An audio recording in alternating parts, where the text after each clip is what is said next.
Hoje nós vamos falar sobre diagramas de Purbeck. Então, o diagrama de Purbeck ele foi desenvolvido pelo Marcel Purbeck para resumir toda a informação termodinâmica sob a forma de um diagrama, certo? De metais dentro de uma solução. Então, é uma forma resumida de nós termos uma grande visão, uma visão global de como se comportam os metais em soluções aquosas, certo? Em algumas condições especiais, então 1 atm e 25 graus Celsius, certo? Então esse diagrama é composto por dois eixos, o eixo X das abscissas vai ser o pH, o eixo Y, as ordenadas, vai ser o potencial de eletrodo, certo? E aí nós vamos ter uma série de linhas dentro desse diagrama, certo? As linhas horizontais são aquelas linhas que representam reações que envolvem apenas o potencial de eletrodo. O que isso quer dizer? Quer dizer o seguinte, que elas não dependem do pH. Então vamos pegar essa linha verde aqui indicada, certo? Essa linha verde ela indica a relação entre essas duas espécies aqui, o alumínio metálico e o alumínio iônico, certo? Então o produto de corrosão. Se a gente mudar o pH, então a gente tem pH 0 aqui e a gente tem esse potencial. Se a gente mudar o pH para um pH 1, 2, 3, essa relação não vai mudar, certo? A linha vai continuar no mesmo lugar. Agora, se nós mudarmos o potencial, então se a gente tiver um potencial de menos 2 e pH 0, nós vamos estar nesse ponto aqui. E nós mudarmos para um potencial de menos 1,5, nós vamos estar nesse ponto. Então, se a gente mudar o pH, a gente vai mudar a condição que essa espécie vai estar. Então, aqui a gente tem alumínio metálico com potencial menos 2. E aqui, se a gente subir esse potencial para menos 1,5, a gente vai ter produto de corrosão. Então, a linha horizontal ela depende apenas do potencial e não do pH, certo? Ela representa, então, a estabilidade entre essas duas espécies. Linhas verticais são o contrário, certo? São reações que elas dependem apenas do pH e não dependem do potencial de eletrodo. Então, vamos pegar esse exemplo aqui dessa linha azul. Essa linha azul aqui, ela divide a estabilidade, desse produto aqui, então é um óxido de alumínio, de um outro óxido de alumínio aqui, iônico no caso. O que acontece se nós alterarmos o potencial? Bom, se a gente tiver um potencial menos 1,5, a gente vai estar aqui. Se a gente tiver um potencial 0, a gente vai estar aqui. Um potencial 1, a gente vai estar aqui. Então não vai mudar, certo? Então, por exemplo, se eu tiver no pH 7, potencial menos 1,5, a gente vai estar aqui. Se tiver no potencial 0 com o mesmo pH, a gente vai estar aqui. Então vai estar na mesma região. Agora, se a gente mudar de pH 7 para pH 9, a gente vai alterar o composto que é estável. Então, é uma linha que ela depende do pH, mas não depende do potencial. E já as linhas inclinadas, então, que a gente tem nesse exemplo aqui, são linhas que dependem, são reações que dependem ambos do pH e do potencial, certo? Então, isso daqui já dá informações para nós a respeito das reações envolvidas no diagrama de Purbeck. Então, e aí a formação dessas várias linhas, elas delimitam regiões, certo? Dentro desse diagrama, e essas regiões, elas são divididas normalmente em 3 regiões. Então, a região de corrosão, uma região onde a gente chama de passividade e uma região que nós chamamos de imunidade. Então vamos começar pela região de corrosão. Então, enquanto a espécie dentro daquela região, a espécie estável dentro daquela região é um íon, certo? Um íon dissolvido, nós indicamos essa região como sendo uma região de corrosão, certo? Quando a espécie estável é um óxido sólido ou um hidróxido sólido, ou seja, não possui cargas, nós chamamos isso de uma região de passividade, certo? E quando a espécie estável daquela região é o próprio metal, certo? Então aqui a gente tem um exemplo, né? Alumínio, então a gente chama isso de uma região de imunidade, certo? A gente constrói esses diagramas aqui a partir das reações termodinâmicas que esses metais possuem com a água, certo? Então vamos começar aqui falando, né? Vamos praticar isso com um exemplo. Então vamos ver como é que funciona esse exemplo. Após a imersão em água do mar natural, com pH 7,6 durante 70 dias, observou-se que o potencial gerador do alumínio é menos 1,47 versus o potencial de calomelano. Qual o comportamento esperado em termos de corrosão, passividade ou imunidade? Bom, primeira coisa aqui, nosso diagrama de por B do alumínio, ele está versus potencial, né, padrão de hidrogênio. E aqui a informação que nós temos que é um potencial, a informação é de um potencial versus calomelano. Então a primeira coisa que nós temos que fazer é transformar esse potencial aqui para um potencial de hidrogênio, certo? Fazendo aquela continha que a gente já viu nas aulas anteriores, nós chegamos no valor de menos 1,23.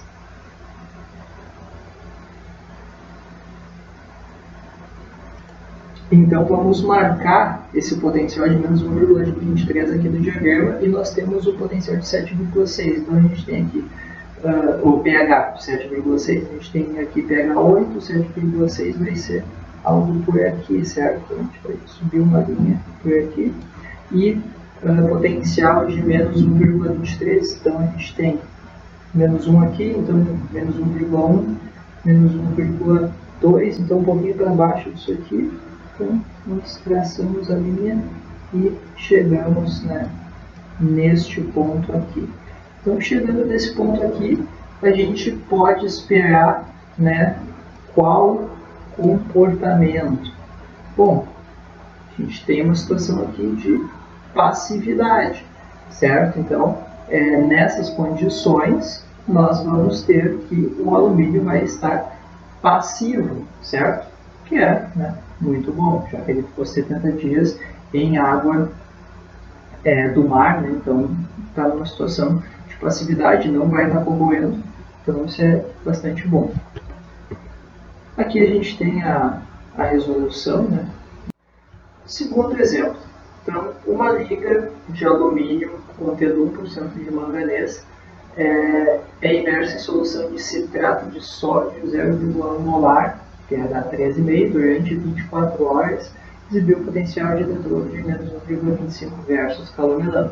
Qual o comportamento esperado e quais as suposições que a gente tem que fazer, né, nessas condições, já que a gente não tem, né, um metal puro, né, a gente tem uma liga aqui.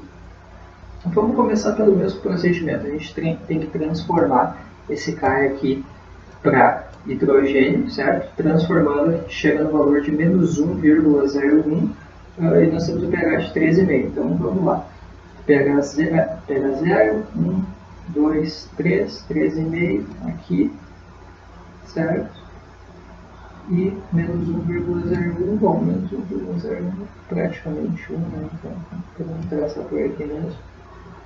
A gente chega neste ponto aqui. Nesse ponto aqui, o que a gente vai esperar? A gente vai esperar corrosão, certo? A gente vai esperar corrosão, já que, né, a gente está dentro da região de corrosão. E quais as suposições que a gente tem que fazer para considerar esse diagrama de por B? Porque o diagrama de por B é válido apenas para metais puros, certo? A gente tem que considerar que ligas, né, bastante diluídas, então a gente tem 99%, né, de alumínio, o diagrama de por B é válido, certo? E nós também temos que considerar que nós chegamos num equilíbrio termodinâmico em 24 horas, certo? Porque o diagrama de Courbet também só é válido no equilíbrio, certo? Então a gente faz essas duas suposições e aí nós podemos resolver o exercício. Então aqui a gente tem a resolução, certo?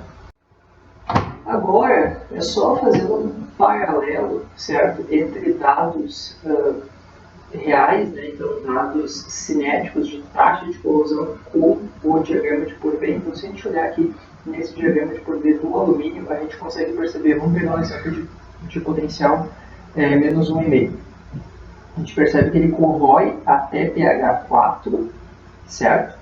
Depois ele não corrói até pH 8, então de pH 4 a 8 ele não corrói, e de pH 8 em diante ele corrói de novo, certo? E aqui a gente tem um gráfico de taxa de corrosão em função do pH. A gente consegue ver que esses dados eles estão bastante correlacionados com o diagrama de Courbet. Então, em pHs ácidos, né, a gente tem taxas de corrosão altas, né? Em pHs neutros nós temos taxas de corrosão muito baixa e em pHs básicos nós temos taxas de corrosão de novo altas, certo? Então assim, o diagrama de Courbet ele não fornece taxa real de corrosão, mas ele apresenta tendência termodinâmica, certo? Que normalmente vão ser consistentes com os resultados determinados experimentalmente, correto? Então assim, ele não nos diz qual é o valor da taxa de corrosão, mas se ele está prevendo corrosão,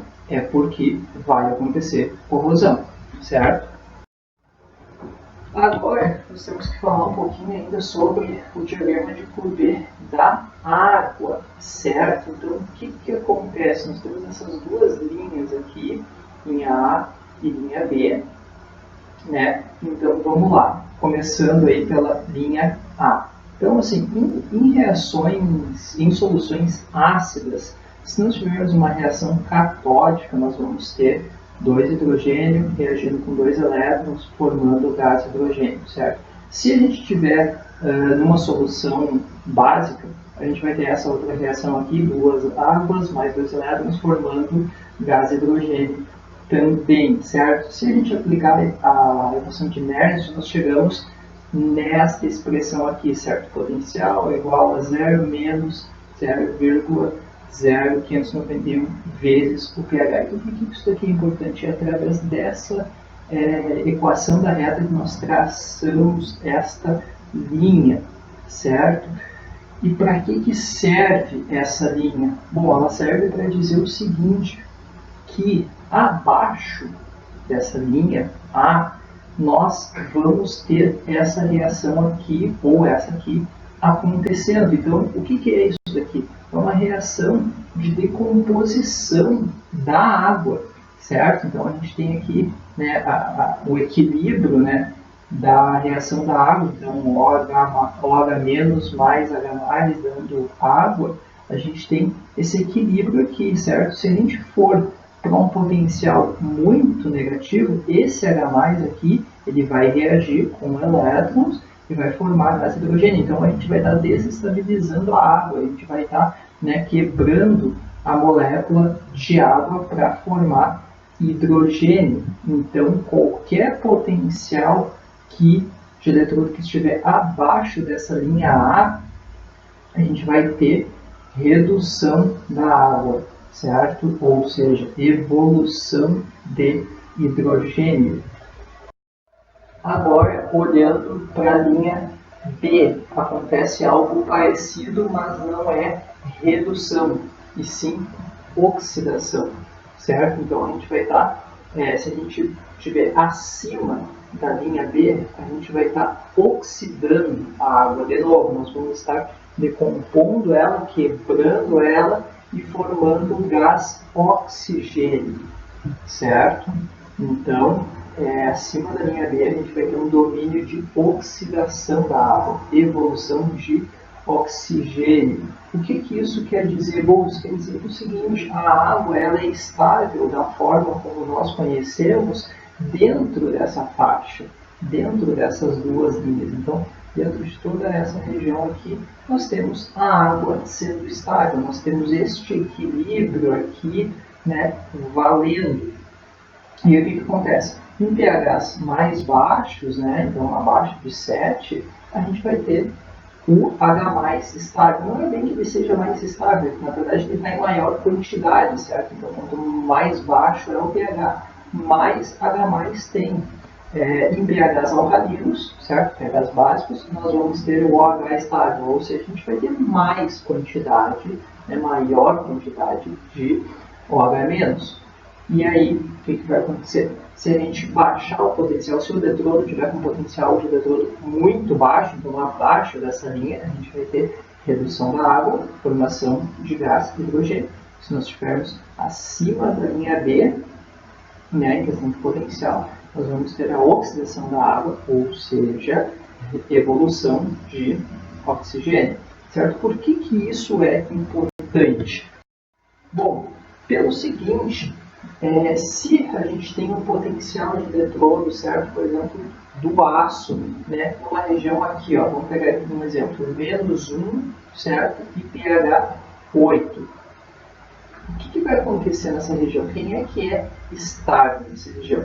O H2, certo? Ou seja, o gás hidrogênio é estável. Então, esse gás hidrogênio ele vai evoluir, então vai acontecer aquela reação lá, 2H+, mais 2 elétrons formando gás hidrogênio.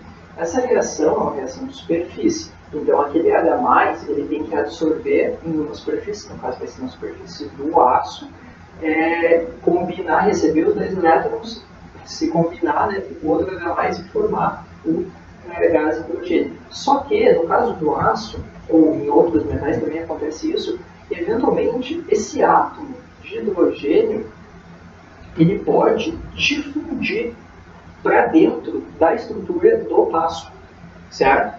E aí, dependendo da situação, a gente vai estar podendo induzir, né, uma fratura por fragilização do hidrogênio, ou seja, o hidrogênio ele vai difundir para dentro da estrutura cristalina do aço, certo? Vai fragilizar essa estrutura, e aí, se essa estrutura estiver estressada ou receber, né, uma solutação mecânica, eventualmente ela vai falhar, certo? Então, por isso que é importante nós conhecermos essas duas reações, a região de estabilidade da água, e também por outras razões. Por exemplo, se a gente tiver uma região aqui em cima, que a gente tem, por exemplo, passividade, certo? Mas a gente também vai ter a reação de oxidação da água formando oxigênio. Então, nós vamos ter duas reações acontecendo. A gente vai ver o que a gente chama de reação paralela, certo? Então, eventualmente, a corrente vai aumentar, e não necessariamente porque está comendo, mas sim porque está oxidando a água e formando gás oxigênio, certo? Então, aqui a gente tem mais um exemplinho, certo? E agora considerando já, né, o diagrama de Courbet da água. Então, esse diagrama de Courbet ele é plotado junto com o diagrama de Courbet dos metais, né? Então a gente consegue fazer as duas análises. Então, se vai ter corrosão do metal junto, né? Se a gente vai saber se vai ter produção ou não de algum gás, certo? Então vamos começar aqui esse exemplo. Então, experimentos de corrosão sob tensão de um aço 4340, então é um aço ligado, certo? Com cromo, manganês e níquel. O pH do eletrólito contido na solução sob tensão atingiu valores entre 3 e 4, certo? Mesmo o pH da solução sendo aproximadamente 7. Então, quer dizer assim, em regiões específicas, o pH foi 3 e 4, certo? Os potenciais nessas regiões aqui foram menos 0,52 e menos 0,58 versus calor melano, certo? A fragilização do hidrogênio é possível de acontecer nessa situação aqui? Bom, então a gente tem a linha da água aqui, a linha A, certo? Então abaixo da linha A a gente tem a evolução de hidrogênio. Se tem evolução de hidrogênio, esse problema é possível, certo? Então o que a gente tem que fazer aqui? Primeira coisa, transformar esses dois potenciais aqui para potenciais de hidrogênio, certo? Depois plotar aqui no gráfico. Bom, então transformando isso daqui, a gente chega no valor de menos 0,28 e menos 0,34 volts versus hidrogênio.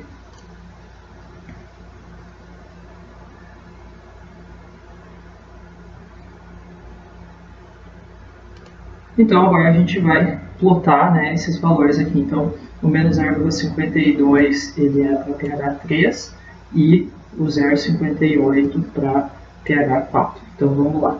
pH3 aqui, certo? E pH4 aqui. Então, o menos 0,52 transformando ele dá menos 0,28. Então a gente tem 0, então menos 1, menos 2, menos 3, então vai ser por aqui assim, um pouquinho acima dessa linha. A gente vai ter esse ponto aqui. O outro vai dar 0,34, então só um pouquinho abaixo, né, na verdade, desse primeiro ponto. Então, vai ser por aqui. Então a gente vai ter esse ponto e esse ponto aqui, certo? Ambos os pontos estão abaixo